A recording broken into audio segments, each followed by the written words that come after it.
Hello বন্ধুরা, দেখো আজ রান্না করব ছোট মাছ। এই যে ছোট মাছ এনেছি, আমি সব মশলা এখানে দিয়ে নিচ্ছি। আদা না, রসুন, পেঁয়াজ বাটা, হলুদ, মরিচ, ধনিয়া, লবণ পরিমাণ মতো, কাঁচামরিচ আর ছোট ছোট করে আম কেটে নিয়েছি। কাঁচা আম দিয়ে এখন এই মলা মাছগুলি মাখিয়ে বসাই দিব। হালকা একটু ঝোল দেব, দিয়ে তেল দিয়ে সব কিছু দিয়ে আমি একসাথে মাখিয়ে নিচ্ছি।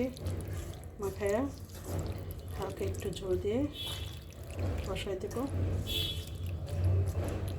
দেখো আজকে রেসিপি কেমন হচ্ছে সবাই কমেন্টস করো, পাশে থেকো।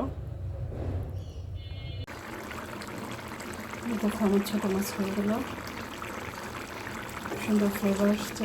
ধন্যবাদ কাঁচামরিচে, আম ধনিয়া পাতা, কাঁচামরিচ, সুন্দর ফ্লেভার আসছে।